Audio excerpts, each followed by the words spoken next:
প্রথম দেখায় যে কারো মনে হবে এটি যুদ্ধবিধ্বস্ত কোনো এলাকা। না, বাস্তবে এটি একটি দুর্ঘটনা। একের পর এক সংঘর্ষ হয় ৫৬টি গাড়ির। আগুন ধরে যায় অন্তত ১৭টিতে। পুড়ে ছাই হয়ে যায় ট্রাক, লরি কিংবা প্রাইভেট কার।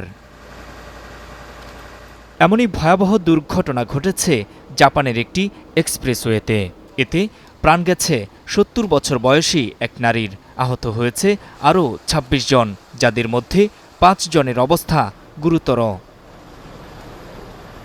শুক্রবার সন্ধ্যা ৭টার দিকে জাপানের রাজধানী টোকিওর উত্তর পশ্চিমের গুমনা প্রিফেকচারে এ দুর্ঘটনা ঘটে। দেশটির পুলিশ জানিয়েছে, তীব্র তুষারপাতের কারণে সড়ক পিচ্ছিল হয়ে যায়। এতে মিনাকামির কান এৎসু এক্সপ্রেসওয়েতে প্রথমে ২টি ট্রাকের সংঘর্ষ হয়। এরপর একে একে ৫৬টি গাড়ির একটির পেছনে আরেকটির সংঘর্ষ হয়।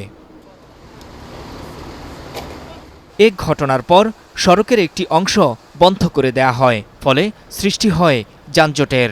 দেশটির গণমাধ্যম এনটিভির খবর অনুযায়ী কান্টো ও নিগাতা অঞ্চলের যাত্রীদের বিকল্প রুট ব্যবহারের অনুরোধ করেছে কর্তৃপক্ষ, কারণ ধ্বংসস্তূপ সরাতে সময় লাগবে।